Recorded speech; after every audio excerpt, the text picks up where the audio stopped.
Hello, and in today's video we are doing an FPL review of Game Week 1 and a small look ahead towards our bus team for Game Week 2 of the 2024 to 25 season. That's right, FPL has well and truly kicked off.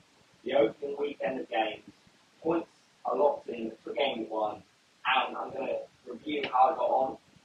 My FPL Game Week 1 team selection was up in the air right when I went up to best on the Friday night, so I didn't feel like giving a final locked-in team for Game 1 until I knew what my team would be and made those changes, and this is what I ended up with. So the latest podcast, or Performance Temporary podcast, I had a slightly different team to this, which we'll go on and talk about in our next episode ahead of Game Week 2. Make sure you check that out.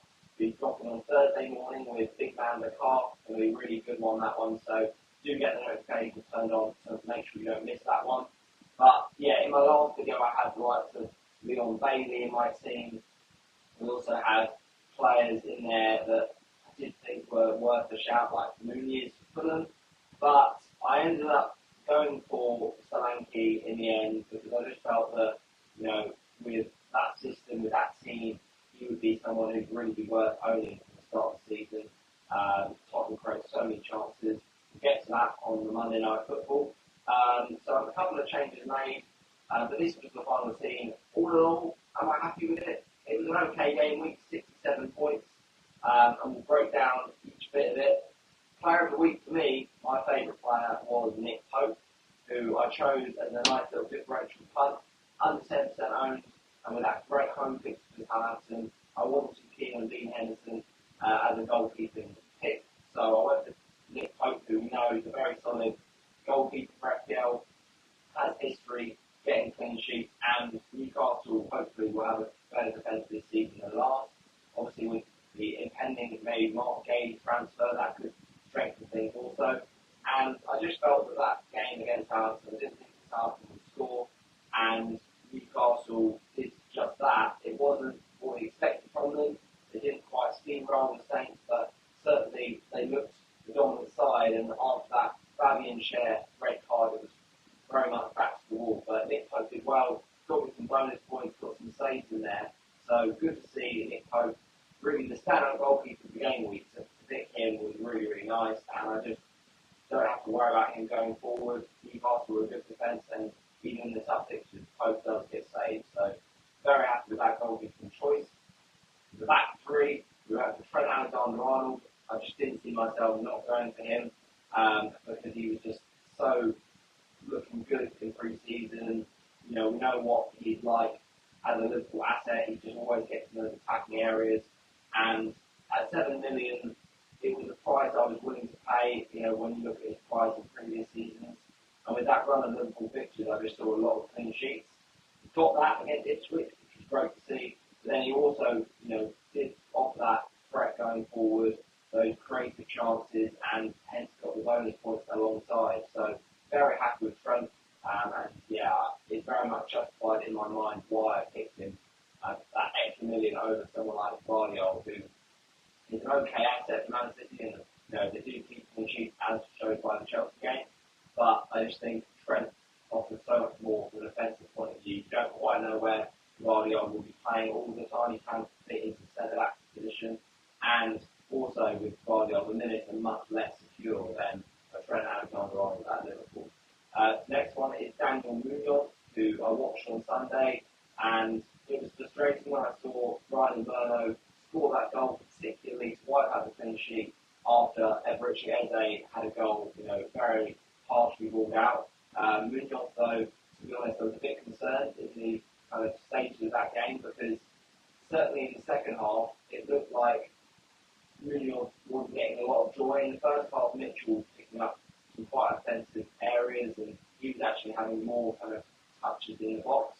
Had that chance to be dragged wide, and I was thinking, Munoz, we know the talent he's got from an offensive perspective, what he's going to offer in the second half, and did really well to get that assist for the own goal. A ball in for Mitchell, it's not an easy one for Munoz to grab that, and he just does well to scoop the header into a dangerous position to force the own goal, gets the assist, and although they did end up conceding another Crystal Palace through a bit of a blunder from Henderson, it was still encouraging signs going forward because Crystal Palace have got nice fixtures, West Ham up next, and I like Daniel Munoz's attacking threat.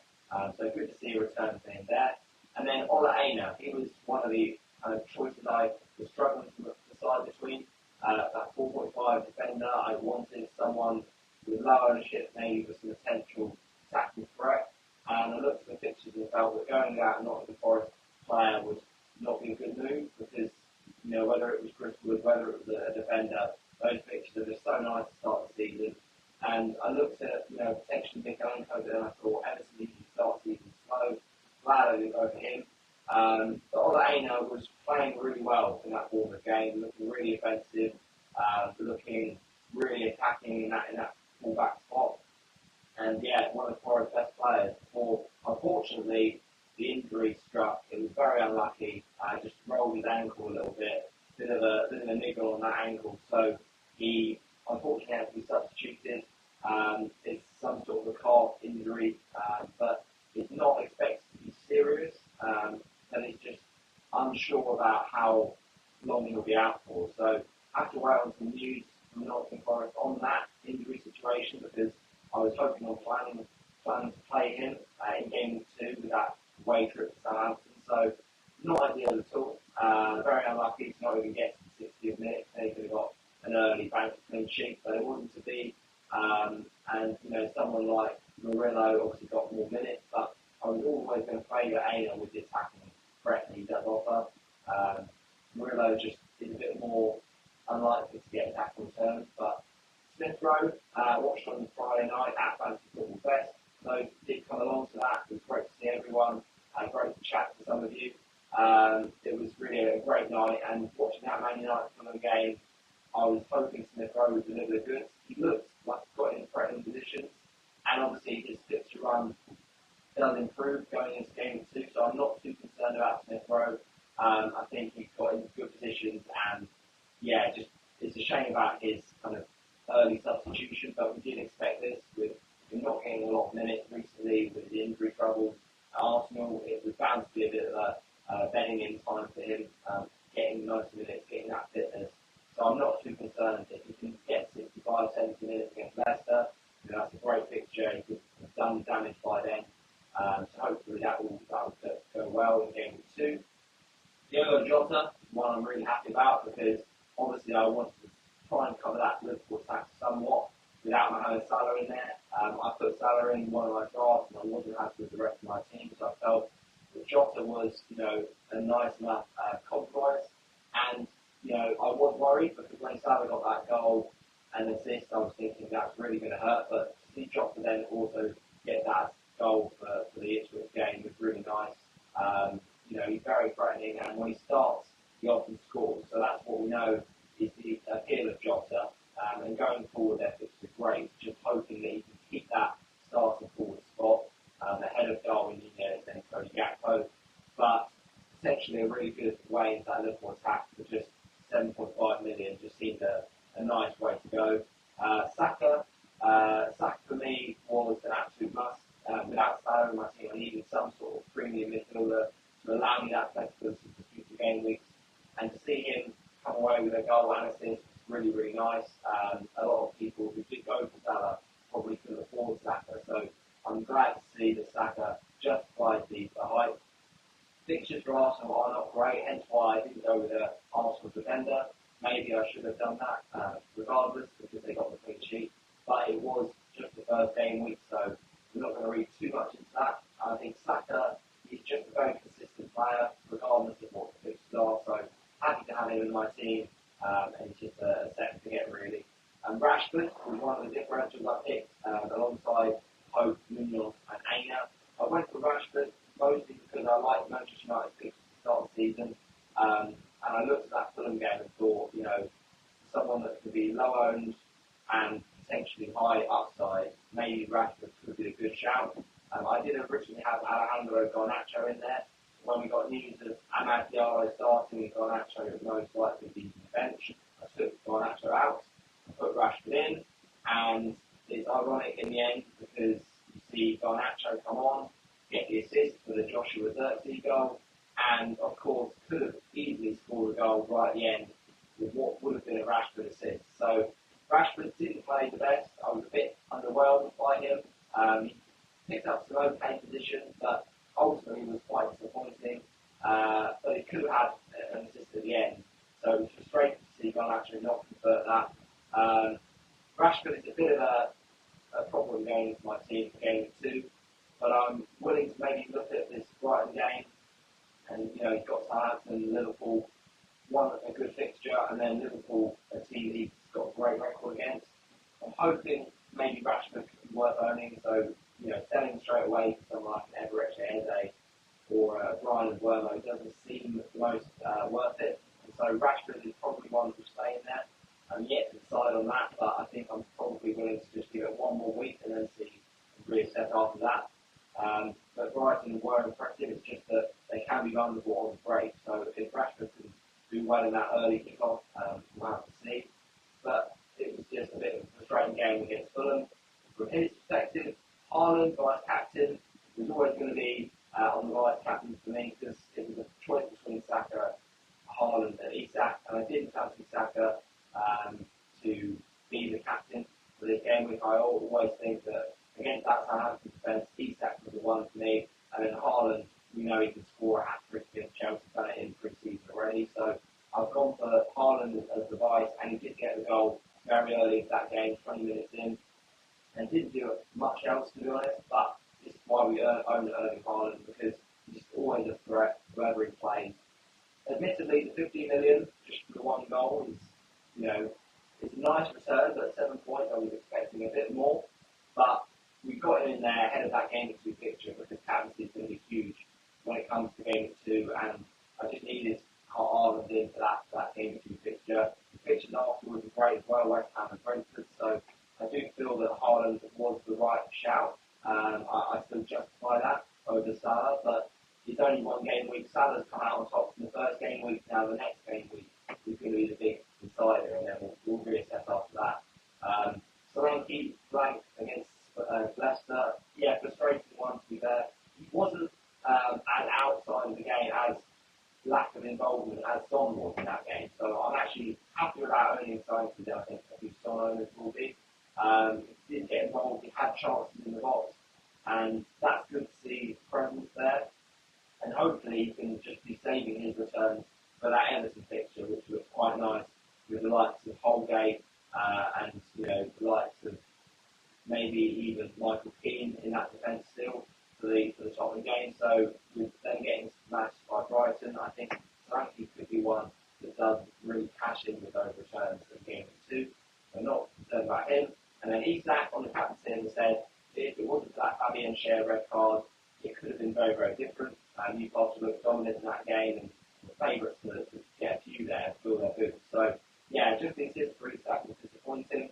But at the end of the day, we bought Isak because he's a solid hit and he's got great fixtures. So I don't get too concerned by his lack of returns in that Southampton game. He's more of a long-term buy, Isak, for those fixtures. Now, of course, come game 3 when Watford has got that lovely run, depending on his fitness, he's still very much trying to get back a bit of match sharpness. We'll have to wait and assess that situation, but for now, Isak, I'm happy to hold. On the bench, we had 4 mil backup of Bowden Arson, Konza, who is there for the kind of fixtures come game 3 for Aston Villa. Nice 4.5 option, but he potentially will have to start if Ola Aina is not confirmed fit. If I don't want to sell Aina, then Konza will have to start there. Winks also did get the 90 minutes against Spurs, as we thought he would.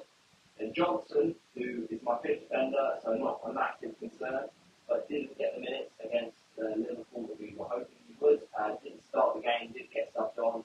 But when you look at the likes of Barco, who get a single minute up at Everton, it's not the end of the world. When it comes to Johnson, I would have preferred Reeves with hindsight, but I just picked Johnson for that attacking threat that he does offer, and got a lot of minutes in pre-season. So I'm kind of a bit annoyed about it, but it's not something that's that major we have to be concerned about. So yeah, 67 points.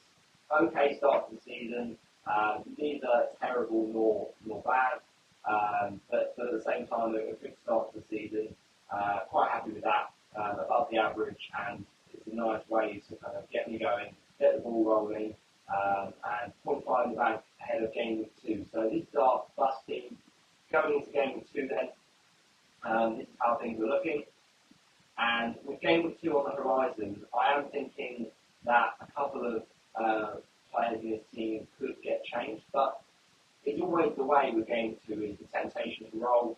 Just have more information, another week's information could really help us come game 3 to have those 2 free transfers. Obviously with 5 free transfer rule, I don't think we're getting there, to be honest, because there's always things that pop up in the team that you want to change. But Hope, very happy to have him against Bournemouth. Then Konda at the moment is starting ahead of Aina, but just wait and see if we get more information on Aina's injury.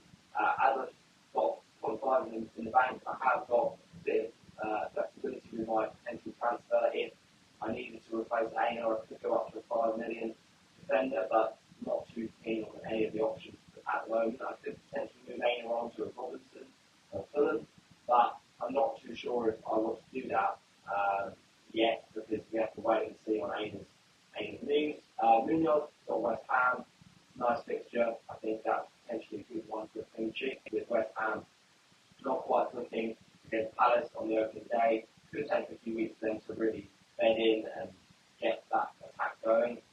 Trent, obviously, Brentford at home, nice fixture that one.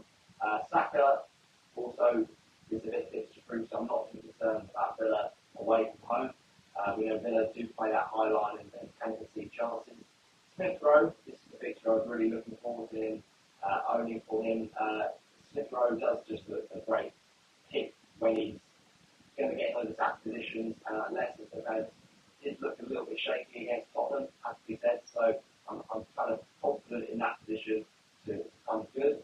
Rashford, Brighton, not the worst fixture, but I'm just kind of wondering whether it's worth a transfer this early to take Rashford out for someone like an Eze or someone else like a Man City attacker like Bernardo Silva or a Doku, because Rashford didn't look great against Fulham, but Brighton is not the worst fixture and he's got a great record against them, so we'll have to wait and see on that. Jota against Brentford, nice fixture again for Portuguese, and should start after a good performance against Ipswich.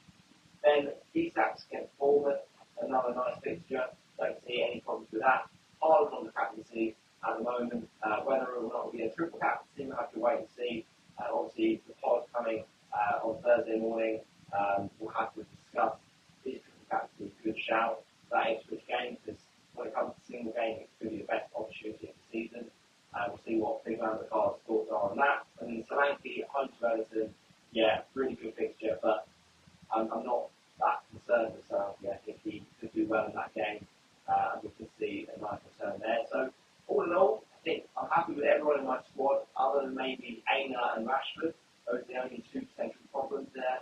I didn't really want to start Konda if I could avoid it. But if it's confirmed that Aina is out, I could play Konda and roll the transfer, or I could take Aina out. But ideally, I'd love to start Aina and not have to make a move and just wait to see Rashford and see how it gets on come the next week. So that's my bus team. Potentially a lot more that could change when it comes to my final team selection. So do make sure you check out the podcast working on Thursday morning, and potentially another preview video for the final team selection for game 2. But thanks for watching my game 1 team review. As I said, 67 points. It's an okay start to the season, not the worst, and not too many issues in my squad other than potentially Rashford and Aina. So we'll have to wait and see on Aina's injury news. But all in all, pretty happy with that start to the season. I think there's a lot more points that can come to this team. And yeah, happy with how it's gone so far. So if you do like my team, get in the comments what you think of them. Are they going to get more points in game 2? Are there any other transfers you'd make, or would you roll with that 0.5 in the bank, potentially save for Isak and move on to play Ollie Watkins come game 3 of those nice fixtures? But thanks for watching, and until next time,